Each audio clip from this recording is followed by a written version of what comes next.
Uh, how about if I start saying some stuff and then you kind of see, and then you can kind of orchestrate it from there, Jacob. Whatever you think's going to be, most helpful, and then Perfect. I can go along with it. Awesome. All right, so it's good to see all three of you here, along with Dr. Watson. Thank you. And okay, so my name is Bernie O'Donnell. I'm an adjunct here at University of Florida, and I teach this course that I designed called Law and Literature. I'm also an attorney. I was an English major and then also a graduate student in that, but I also went to law school. And so I basically fused these two interests, law and literature, and came up with this course. The course was previously taught in composition, in the composition realm, but it got moved into the Beyond 120 program in interdisciplinary studies.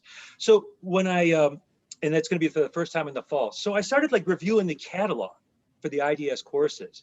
And then I saw your instructor's courses about the research, and I just immediately gravitated to it because in my belief, and this is a fundamental tenet that I have, is that, a successful attorney is good in three skill areas, okay? Raw, research, analysis, and writing. Okay, and like, look, I'm not, breaking any earth-shattering news, right? I mean, that's what you need to be successful in almost anything, but it really hones in with law. So I take care of the writing part of that aspect of it, my class, in that, I've been an instructor, writing instructor, and so forth. And then I also try to incorporate the analysis and the research, but I don't feel as that I have that quite the same level of knowledge as I do with regards to writing. So then I see, your professor has these research courses, and I'm thinking this is exactly the type of integration that I would like to have, because I really want to be able to emphasize the importance of research, not only with law, but just in general. Look, let me just mention real quick, today's climate. I'm going to avoid being political, but I also have to be truthful. It's insane. Look, I'm not even going to cover it up. It's insane. Let me give you an example. I go to this guy, cuts my hair. He's been cutting my hair for 21 years. Okay. And, he's a successful business owner, doing well, staunch GOP guy. I'm just saying that's where he is. And so I'd never talked to him about politics ever in 20 years. But then when January 6th happened, he would keep saying stuff. And I was like, all right, I got to say something. So I got in there and I gave him facts because he was saying that the election was rigged and all that stuff. And I said, look, man, every state certified their election results, every single one. Furthermore, 61 lawsuits were filed by the president claiming that there was some sort of election interference, and 61 times those lawsuits were denied. They were dismissed. I said, where do you see any evidence that there was fraud? No answer. This went on for 6 months, 6 months, 6 months, 6 months, all the way down. Then there was also talk about that the insurrection, I'm getting somewhere with this, believe me. Then there was talk about the insurrection had Antifa. It was all led by Antifa and all that. And I said, just show me something that I could see it. After 6 months, he gets his phone and he's got a meme on there. And he says, here, check out this meme. So, it's the height of the pandemic and he's handing me, the dirtiest object that any of us own, his phone. I'm like, take it easy, dude. All right. But then, wipes it down, gives it to me. On the meme, it's a photo of Jim from The Office, and he's sitting down next to a marker board. And on the marker board is a picture of a guy, maybe he's biracial, I don't know. I mean, I'm just saying, it's this guy, and he's just, just kind of looks disheveled. And he didn't say anything, the barber. He just, the picture was enough. It was self-evident. And I'm trying to form it. It's not clicking. For him, that was a done deal. A meme of a guy who might be biracial was proof. That was support to show that Antifa led the January 6th insurrection. That's where we are. And, I mean, we can't have it. We can't have it in society, and then you can't have it in the law. Okay, because the reason why we're making it through the insurrection is because of the law, because the law and its principles are in place. And a fundamental basis of the law is that you support your positions, right? I don't walk in the court and say, Your Honor, my client is not guilty of this crime. He's going to say, well, how do you know that?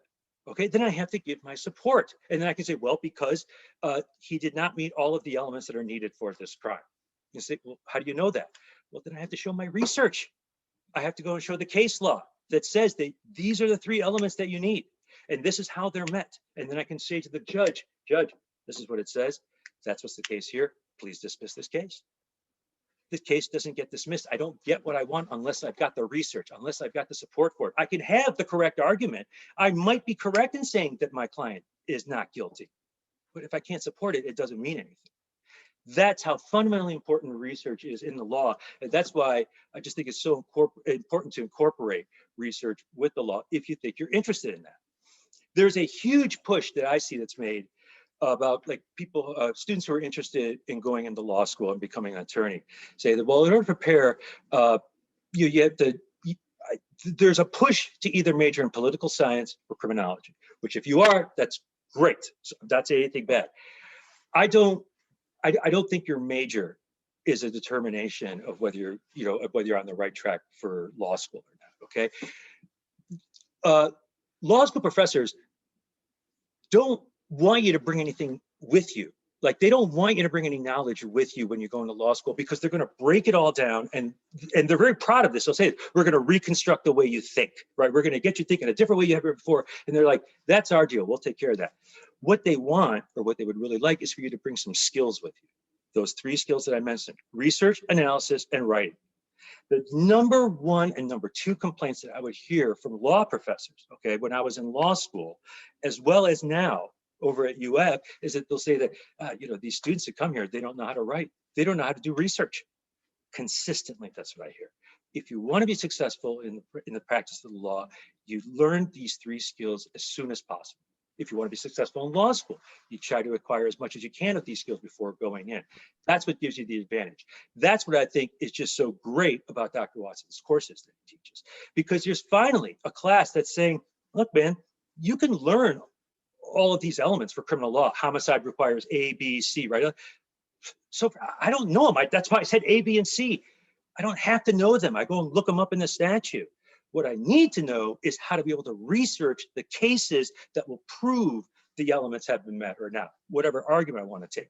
I have the skill. I don't have that statute memorized that I can tell you. Why would I? I mean, in the age that we live in today, everything's accessible. I'm wasting time memorizing stuff when it's much more efficient for me to just be able to go right to it, as long as I've got the skills to be able to do it efficiently. Does that make sense? It's like the whole thing. It's not what you bring, it's what skills you have, all right? Not the knowledge. I went into law school. I mean, I had no idea what I was getting into, but I had the skills, because before I went into law school, I got my master's in English. English is all about research, it's about analysis, and it's about writing. I had those skills. I walked into law school. Here, I'll tell you something embarrassing, all right? Like the third day of law school, talking to this other guy, we're just kind of lamenting about our classes and, how impossible they are and all that stuff. And then he says, yeah, I was talking to someone else and we said, we'll probably get a C in this class, but that's all right because C equals JD. JD means Juris Doctorate. All right, look, I didn't know that. So I was like, I don't get it. And he goes, JD. Yeah, and he had to say Juris. I didn't know what the degree's name was that I was trying to earn. Didn't affect me. Didn't affect me. I didn't need to know.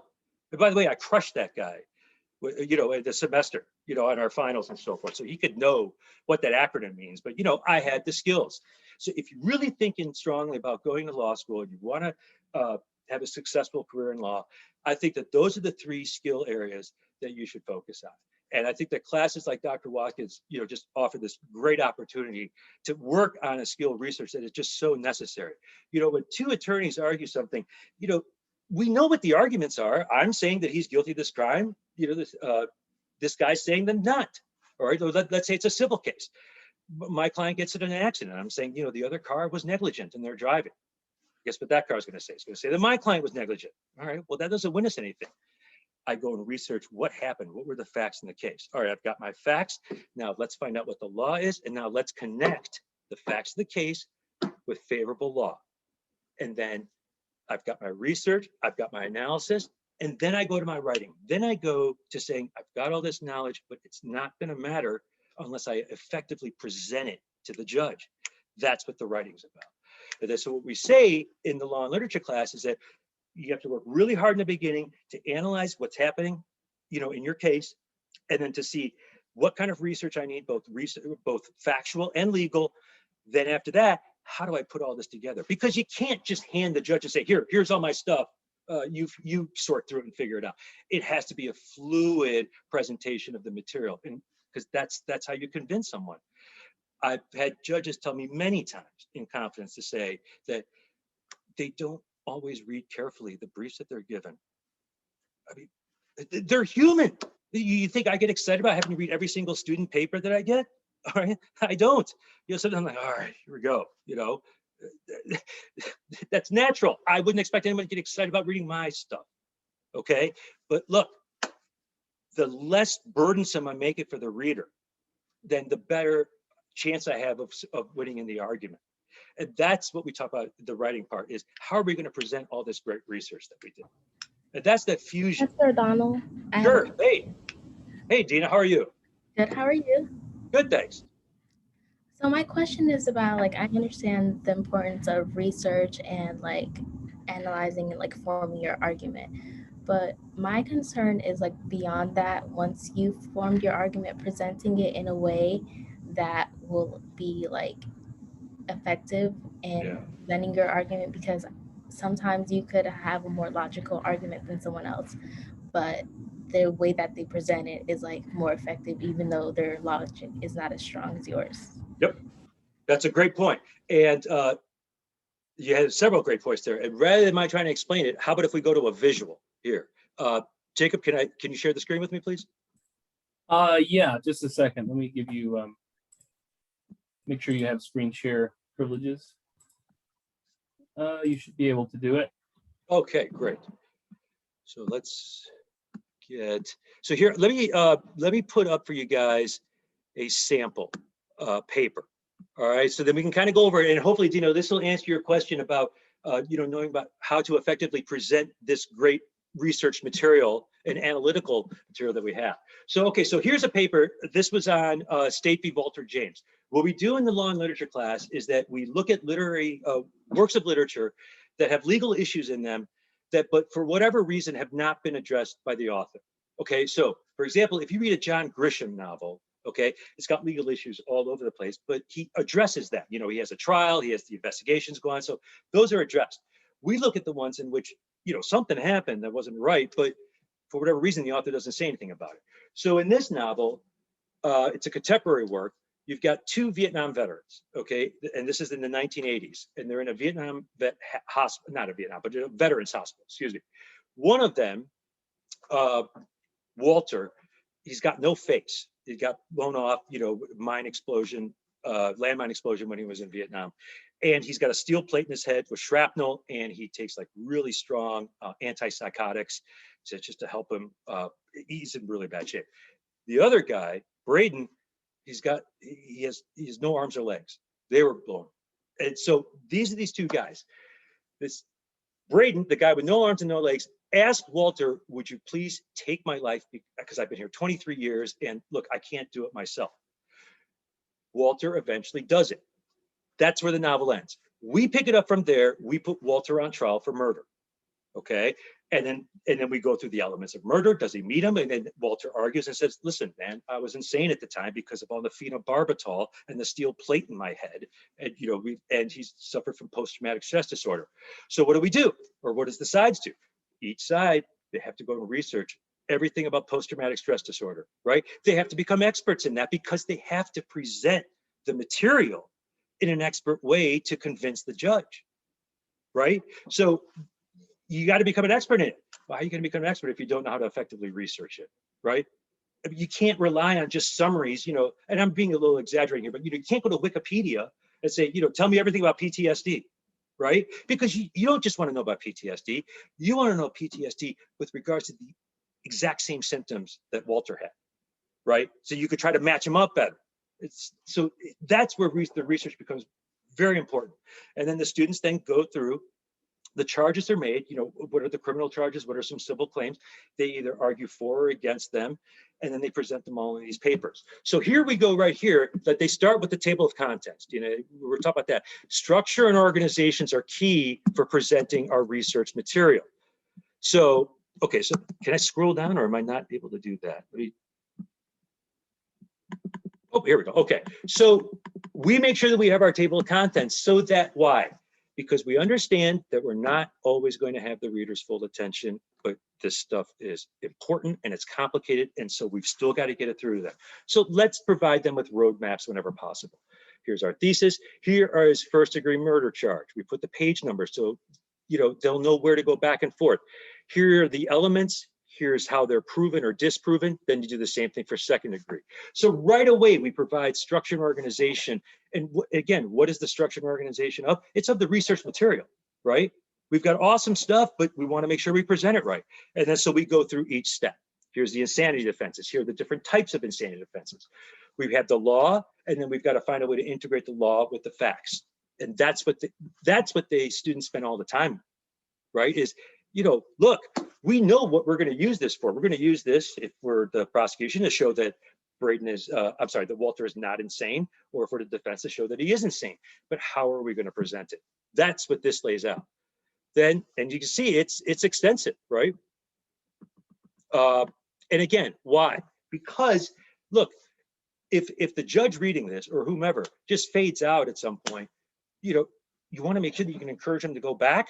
And then they're not going to want to go back to this beginning and start reading. So they're like, okay, I was talking about second-degree murder. Where is that? They look right here, table of contents, boom, they're on their way. They get more specific, whatever is needed. All right, so now as we move down, notice that we place a lot of emphasis on how we have our, what we have in our topic sentences in each point, but we also have these bullet points become, section headings.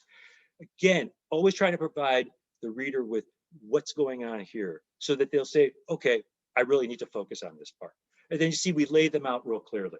That's how, we try to make sure that this great stuff that we have isn't lost by someone who isn't paying as close of attention as we'd like, right?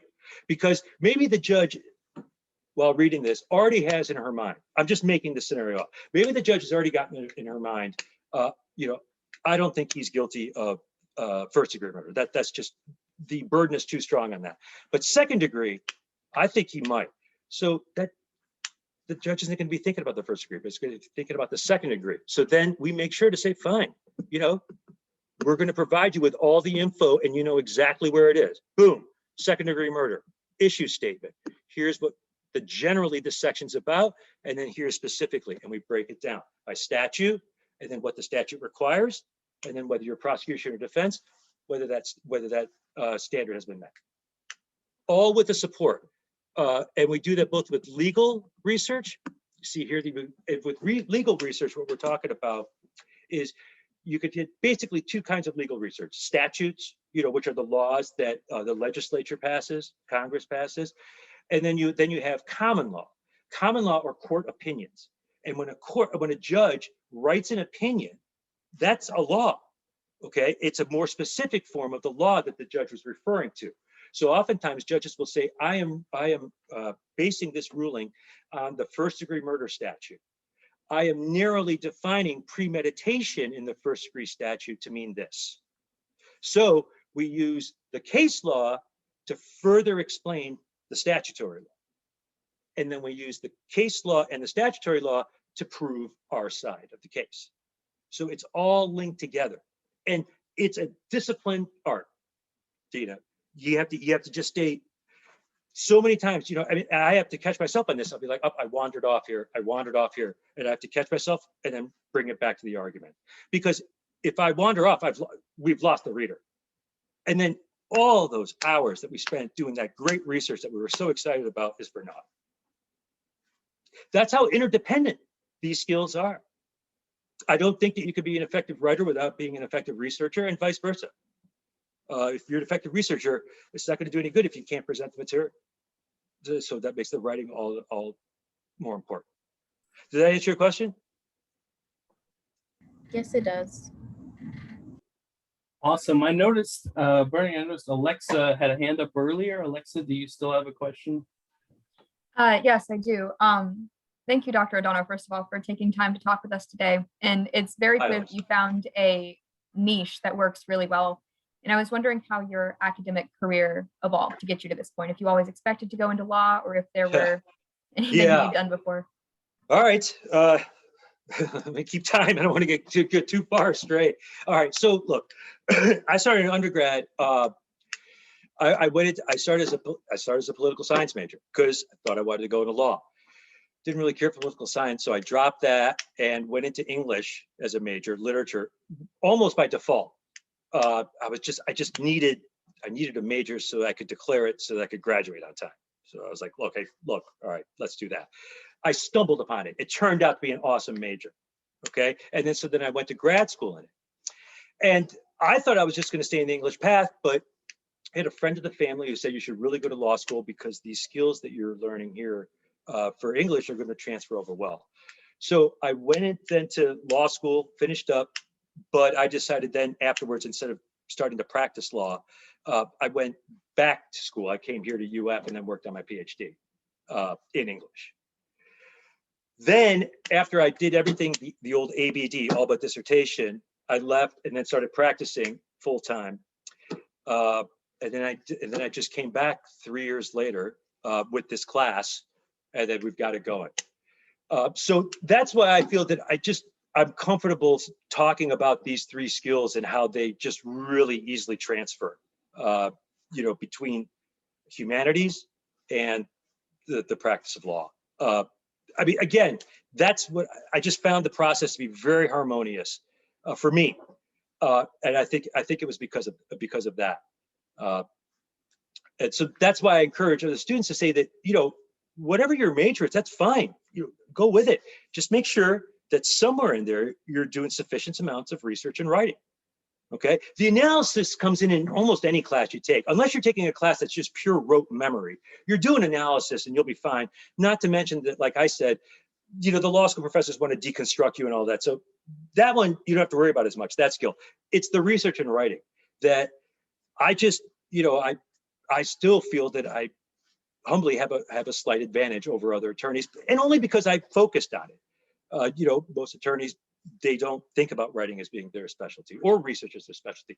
They get the whole idea about, oh, I'm just going to get up in front of the judge and I get to make my, my arguments, orally and all that. Well, there's a few stats for you. 83% of all practicing attorneys never step foot in a courthouse after they get sworn in for the bar. They just don't. There's just such a huge percentage. The vast majority of the practice of law is not about being in a courtroom. So, why am I mentioning that? Is just what you understand. The practice of law is not about getting to make great, oral arguments. It's about fundamentals, grinding. Okay, here's my analysis. Here's how I'm going to prove my point. Here's my research. And then here's my presentation. And it's constant. It's over and over again. And your reward is you get to go in the courtroom and you get to make those arguments. But it's a sliver. It's a small sliver. Over 98% of all civil cases that are filed are settled or dismissed. They never get to trial. That's how small of a percentage that you would actually be in a courtroom. So if you're not a huge, I don't even know why I say that. You guys are taking a research class. I was gonna say, if you're not a huge fan of research or writing, you probably don't want to go into law, because that's what it's a grind. And I mean, I love it, that part, but I didn't have the expectation of, just being an orator in the courtroom. I understood that it's limited. Did that answer your question, Alexa? Yes, that's great. Thank you. You bet. Melissa?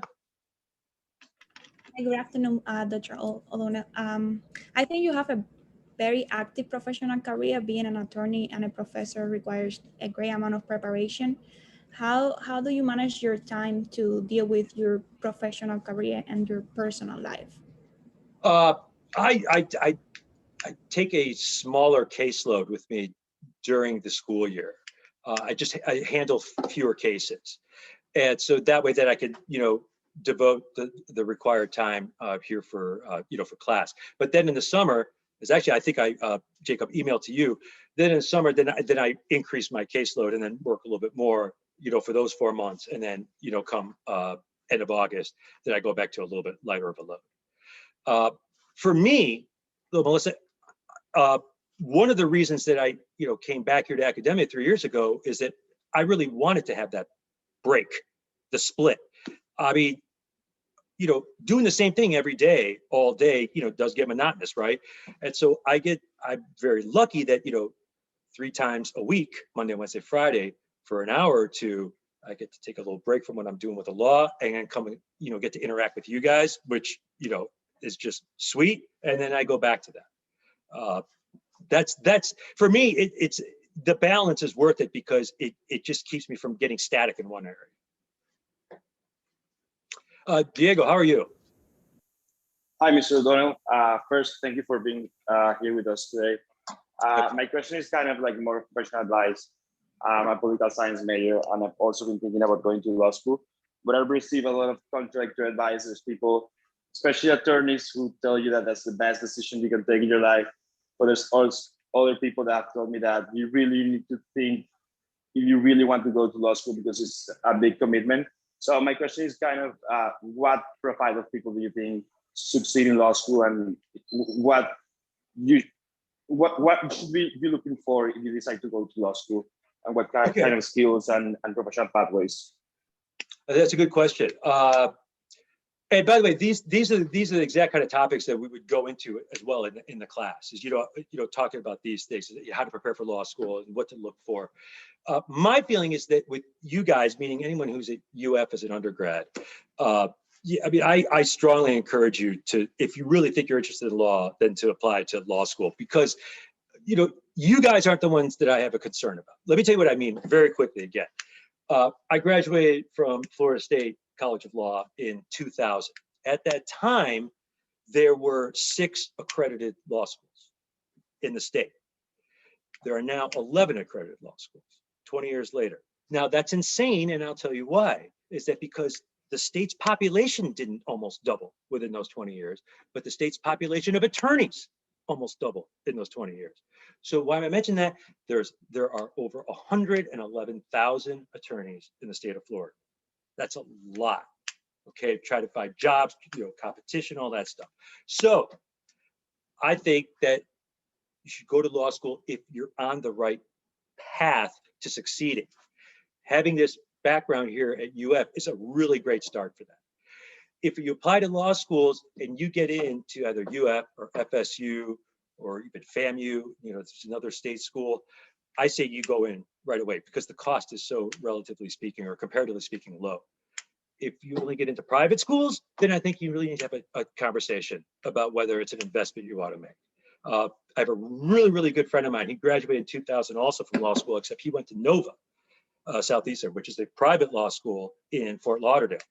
And, when he graduated, he had over $200,000 in debt, student loans. And he texted me like 4 months ago and said, I just finished paying off my student loans 20 years later. Okay, as a practicing attorney, and he said that, by the way, he said the loans paying would have gone on even longer, but he just did a lump sum at the end. So you got to think about those financial anchors that you could be facing. Does that help, Diego?